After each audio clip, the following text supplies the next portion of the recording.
నిజామాబాద్లో కేంద్ర రాష్ట్ర ప్రభుత్వాలపై వామపక్ష నాయకులు ఆగ్రహం వ్యక్తం చేశారు. శ్రమ దోపిడీకి వ్యతిరేకంగా నగరంలోని ఎన్టీఆర్ చౌరస్తా వద్ద కేంద్ర రాష్ట్ర ప్రభుత్వాల దిష్టిబొమ్మలను దగ్ధం చేసి నిరసన తెలిపారు.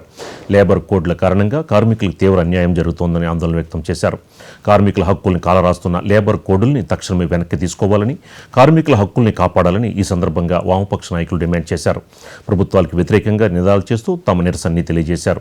నిజామాబాద్ నగరంలో వామపక్షాల నిరసన కార్యక్రమానికి సంబంధించిన మరింత సమాచారం మా ప్రతినిధి రాజు అందిస్తారు.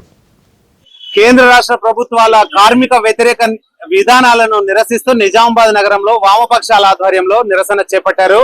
నిజామాబాద్ నగరంలోని ఈ ధర్నా చౌక్ లో వాళ్ళు నిరసన కార్యక్రమం చేసి కేంద్ర రాష్ట్ర ప్రభుత్వాల దిష్టిబొమ్మను కూడా దగ్ధం చేశారు. మనతో పాటు కార్మిక సంఘాల నాయకులు మనతో పాటు ఉన్నారు. చెప్పండి, ఎట్లా అసలు ఎందుకు ఈ నిరసన, అసలు కేంద్ర రాష్ట్ర ప్రభుత్వాలు కార్మికులను ఎట్లా ఆవేదిస్తారు?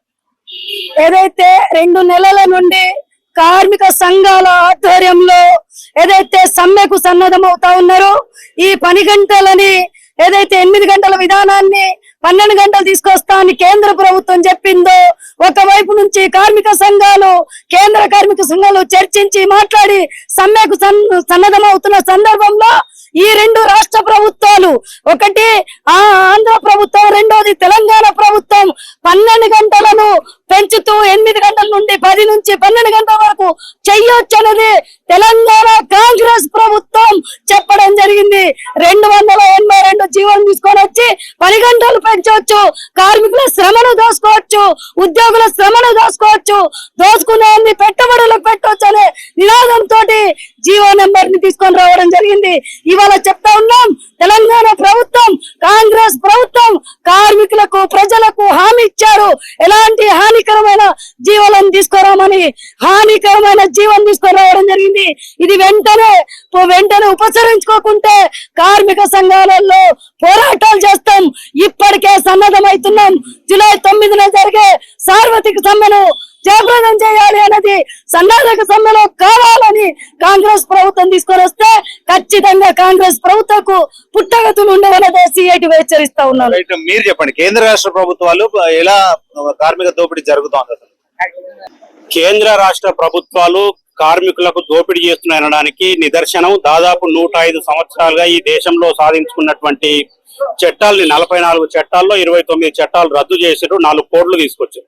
దానికి వ్యతిరేకంగా సమ్మెకు సన్నద్ధమవుతున్నటువంటి పరిస్థితుల్లో కేంద్ర ప్రభుత్వం, మోడీ ప్రభుత్వం ఏదైతే కోడ్లు తీసుకొచ్చిందో ఆ కోడ్లో భాగమే ఇవాళ రాష్ట్ర ప్రభుత్వం తీసుకొచ్చినటువంటి 282 జీవో.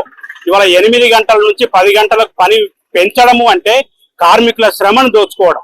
గతంలో 1886 సంవత్సరంలో 10 గంటలు ఉండాలని చెప్పేసి పోరాడి అమెరికా చికాగో నగరంలో ఏదైతే పోరాటం చేసి 8 గంటల పని దినాన్ని సాధించుకున్నామో, ఇవాళ మళ్ళీ 86 కంటే ముందటి రోజుల్ని ఇవాళ కేంద్ర రాష్ట్ర ప్రభుత్వాలు తీసుకొస్తా ఉన్నాయి. కాబట్టి ఉపసంహరించుకోవాల్సిందిగా మేము కోరుతా ఉన్నాం. ఖచ్చితంగా 8 గంటల పని దినాన్ని పునరుద్ధరించాల్సిందే, కొనసాగించాల్సిందే.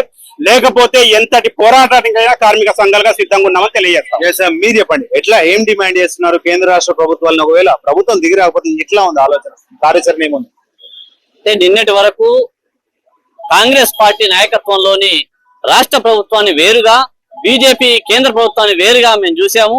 వాస్తవానికి 12 గంటల పని విధానాన్ని బీజేపీ పాలిత రాష్ట్రాల్లో అమలు చేస్తున్నటువంటి మోడీ ప్రభుత్వం చర్యలను నిరసిస్తూ ఈ నెల 9వ తారీఖు నాడు జాతీయ కార్మిక సంఘాలు పిలుపునిచ్చాయి. ఈ పిలుపులో కాంగ్రెస్ అనుబంధ సంఘమైనటువంటి ఐఎన్టీయూసీ కూడా ఇవాళ 10 గంటల పెంపును నిరసిస్తూ కార్యక్రమాల్లో పాల్గొంటా ఉన్నది. ఒకవైపు దాన్ని నిరసిస్తూనే ఇవాళ దొడ్డిదారిన ఈ నెల 5వ తేదీన ఏదైతే 10 గంటల పెంపు 10 గంటల దాన్ని అమలు చేస్తూ అది అఫీషియల్ గా మళ్ళీ జీవో తీసుకురావడం అంటే ఇది కాంగ్రెస్ పార్టీ రెండు నాలుకల ధోరణిని బయట పెడుతుందని చెప్తా ఉన్నాం. ముఖ్యంగా ఇప్పటికే ఇండైరెక్ట్ గా 10 గంటల పని చేస్తున్నారు. 10 నుంచి 12 గంటలు షాపుల్లో కార్మికులతో పనిచేస్తున్నారు. వాళ్ళకు ఓటీలు లేవు. దీనికి సంబంధించిన రికార్డులు కార్మిక శాఖ దగ్గర ఎన్ని షాపులు ఉన్నాయి, దాంట్లో ఒక్కొక్క షాప్ లో ఎంతమంది వర్కర్లు పనిచేస్తున్నారనే నివేదికలు ఇవాళ కార్మిక శాఖ దగ్గర గాని ప్రభుత్వం దగ్గర గాని లేవు. ఇట్లాంటి నేపథ్యంలో ఇవాళ 10 గంటల్ని అఫీషియల్ చేస్తే మొత్తంగా ఇప్పటిదాకా పనిచేస్తున్న వాళ్ళని ఇంకో 2 గంటలు ఎక్కువ పని చేయించడం ద్వారా వాళ్ళని మరింత శ్రమ దోపిడీకి గురి చేసే ప్రమాదం ఉన్నది. అదే విధంగా ఓటీ అని చెప్తా ఉన్నారు కానీ అది రికార్డే లేనప్పుడు ఓటీ ఎట్లా రికార్డ్ చేస్తారో చెప్పాలా? అనేక రకాల సందేహాలు ఉన్నాయి. ఇట్లాంటి జీవోల్ని అమలు చేసే ముందు కార్మిక సంఘాలతో చర్చించి ఆ తర్వాత ఈ జీవోల్ని బయటకు తీసుకురావాలా. కానీ దురదృష్టవశాత్తు రేవంత్ ప్రభుత్వం కూడా ఇవాళ కేంద్రంలోని మోడీ ప్రభుత్వం యొక్క అడుగుల్లో వాళ్ళ బూట్లలో వీళ్ళు కాళ్ళు పెట్టి ఇవాళ నడుస్తా ఉన్నారు.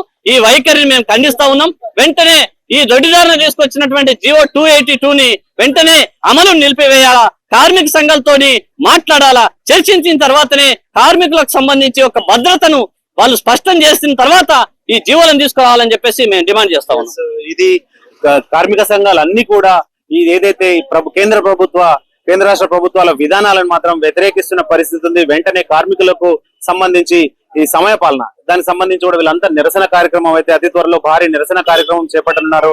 ప్రభుత్వం దిగి రాకపోతే భవిష్యత్తులో ఉద్యమం తప్పదని మాత్రం వాళ్ళైతే హెచ్చరిస్తున్న పరిస్థితి. కెమెరా పర్సన్ గణేష్ తో రాజు, మహాన్యూస్, నిజామాబాద్ నుండి.